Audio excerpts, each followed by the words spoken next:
Марс Бөдөшевти өмүр бою эркинен ажыратуу сунуш кылынды. Бишкек шаарынын Свердлов райондук сотунда 19 жаштагы Бурулай Турдалиеванын өлүмү боюнча соттук териштирүүдө жарыш сөз башталды.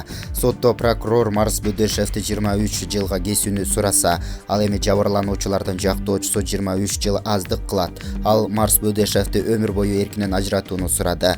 Эске салсак, 27 майда 19 жаштагы Бурулай кызы ала качуунун курмандыгы болгон.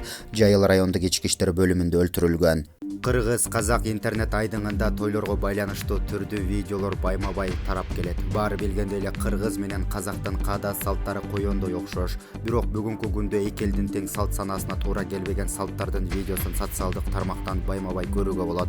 Андай көрүнүштө салт дейбизби же дешевый понт дейбизби?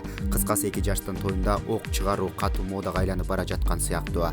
Каада салттарды, үрп-адаттарды ата-бабабыз мурас кылып сактап, ушул күнгө чейин бапестеп алып келишсе, анан эмне себептен каяктагы бир жаңы салттарды киргизип убара болуп жатканыбыз кызык.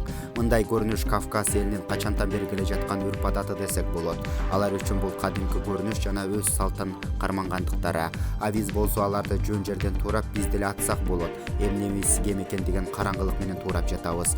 Ата тегибиз билбеген салтты жөн жерден ок чыгарып, өзүнчө эле мактанып, өзүбүздү окмуш сезип жыргап жатабыз. Кавказ элинин мындай салтын туурабай эле алардан башка жакшы жактарынан үлгү алалы.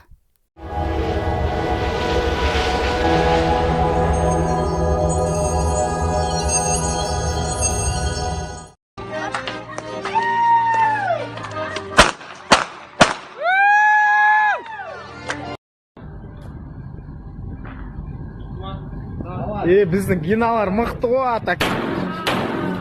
Ой, красавчик.